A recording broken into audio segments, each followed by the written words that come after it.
రాజధాని బెంగళూరు నగరంలోని శ్రీ చాముండేశ్వరి దేవాలయంలో అమ్మవారి 4వ అవతారం ప్రదర్శనం కల్పించామని లీలాకృష్ణ లైన్ కార్యకర్త ప్రైమ్ 5 న్యూస్ ప్రతినిధితో తెలిపారు. అంతేకాకుండా పెద్ద సంఖ్యలో మహిళలు చిన్నారులు పాల్గొని కోలాట ప్రదర్శనం నిర్వహించారని, అమ్మవారి దర్శనం కొరకు వచ్చిన భక్తులకు తీర్థ ప్రసాదాలు అందజేస్తున్నామని, అంతేకాకుండా భక్తులకు ఎలాంటి అసౌకర్యాలు కలగకుండా ఆలయ సిబ్బంది జాగ్రత్తలు పాటిస్తున్నారని ఆయన మీడియాకు తెలిపారు. అనంతరం దేవస్థానం అధ్యక్షులు రవినాయుడు మాట్లాడుతూ ఈ అమ్మవారి శక్తి ఇక్కడికి వచ్చిన భక్తులకు తెలుస్తుందని, ఎల్లప్పుడూ గ్రామ ప్రజల వైపు అమ్మవారి చల్లని చూపు ఉంటుందని ఆయన అమ్మవారి ప్రత్యేకలు తెలిపారు.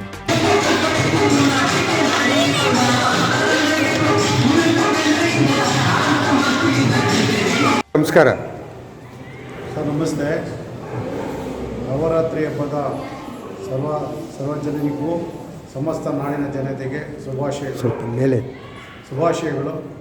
ಇವತ್ತು ದೊಡ್ಡವಂಸದ ಗ್ರಾಮದಲ್ಲಿ ಪುರಾತನ ಕಾಲದಿಂದ ಬಂದಂತಹ ಕಾಟೇರಮ್ಮ ದೇವಿಯನ್ನು ಮೊದಲು ನಾವು ಚಿಕ್ಕದಾಗಿ ಪೂಜೆಯನ್ನು ಗ್ರಾಮದವರು ಎಲ್ಲರೂ ಸೇರಿ ಒಗ್ಗಟ್ಟಾಗಿ ಸೇರಿ ಅಮ್ಮನ ಪೂಜೆ ಮಾಡ್ಕೊಂಡು ಬರ್ತಾಯಿದ್ರಿ. ಅದಾದ ನಂತರ ಎಲ್ಲರೂ ವಂಶದ ಗ್ರಾಮಸ್ಥರೆಲ್ಲರೂ ಸೇರಿ ಇದು ಒಂದು ಜೀರ್ಣೋದ್ಧಾರ ಮಾಡಬೇಕು, ಈ ದೇವಸ್ಥಾನನ ಒಂದು ದೊಡ್ಡದಾಗಿ ಕಟ್ಟಬೇಕು ಅನ್ನೋದಕ್ಕೆ ಒಂದು ಎಲ್ಲರೂ ಊರಿನವರು ಸೇರಿ ಇದರಲ್ಲಿ ನಮ್ಮ ಕೆಂಪಣ್ಣವರ ಕುಟುಂಬದವರು ಮತ್ತು ಇಲ್ಲಿನ ಗ್ರಾಮಸ್ಥರು ಎಲ್ಲರೂ ಸೇರಿ ಮುಂದೆ ಬಂದು ತಾಯಿ ಕಾಟೇರಮ್ಮವನ್ನು ಪ್ರತಿಷ್ಠಾಪನೆಯನ್ನು ಮಾಡಿ ಇವತ್ತಿಗೆ 5 ತಿಂಗಳ ಮುಂದೆ ಆಗಿದೆ. ಇದು ಇಷ್ಟೊಂದು ವಿಜೃಂಭಣೆಯಿಂದ ನಡೀತಾ ಇದೆ ಅಂದರೆ ನಿಜವಾಗ್ಲೂ ನಾನು ಕೇಳಿದಪಟ್ಟೆ. ನನಗೆ ಗೊತ್ತಿರಲಿಲ್ಲ ಇಲ್ಲಿ ಅಮ್ಮನವ್ರದ್ದು ಮಹಿಮೆ ಇದೆ ಅನ್ನೋದನ್ನು ಇವ್ರು ಹೇಳಿಲ್ಲ ಅಂದ್ರೂ ಪರವಾಗಿಲ್ಲ, ನನಗೆ ಯಾವುದೋ ಒಂದು ವಿಷಯದಲ್ಲಿ ಗೊತ್ತಾಯಿತು. ಇಲ್ಲಿ ತುಂಬ ಜನ ಮೆಜೆಸ್ಟಿಕ್ಕಿಂದ ಮತ್ತು ಸುತ್ತಮುತ್ತಲಿಂದ ಜನ ಇಲ್ಲಿ ಬಂದು ಹೋಗ್ತಾ ಇದ್ದಾರೆ. ಇಲ್ಲ ಅಮ್ಮನವ್ರದ್ದು ಪೂಜೆ ನಡೀತಾ ಇದೆ ಅಂತ ನನಗೆ ಸಾರ್ವಜನಿಕರು ಕಿವಿಗೆ ಬಿತ್ತು. ಏನೋ ಆ ಥರ ಇಲ್ಲಿ ಅಮ್ಮ ಬಂದು ಕಾಟೇರಮ್ಮ ಇವತ್ತು ಕೂತ್ಕೊಂಡು ಇಲ್ಲಿ ಎಲ್ಲರಿಗೂ ಒಳ್ಳೇದು ನಡೀತಾ ಇದೆ.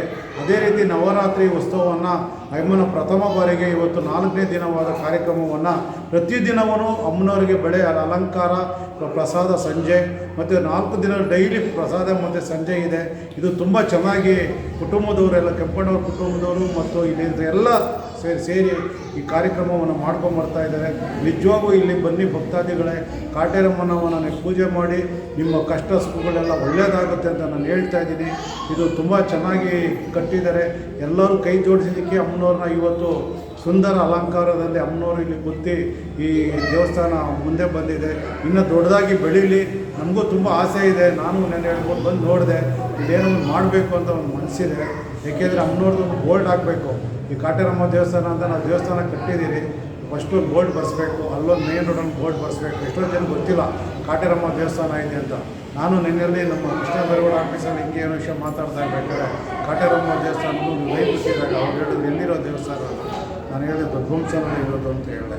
ಅಷ್ಟು ಚೆನ್ನಾಗಿದೆ, ನಿಜವಾಗಿ ಚೆನ್ನಾಗಿ ಮಾಡ್ಕೊಂಡ್ಬರ್ದೆ. ಆಮೇಲೆ ಪೂಜೆಯವರು ಅಷ್ಟೇ ಎಲ್ಲರೂ ಹೇಳ್ತಾರೆ ತುಂಬ ಚೆನ್ನಾಗಿ ಮಾಡ್ತಾರೆ ಪೂಜೆ ಅಂತ. ನಾನು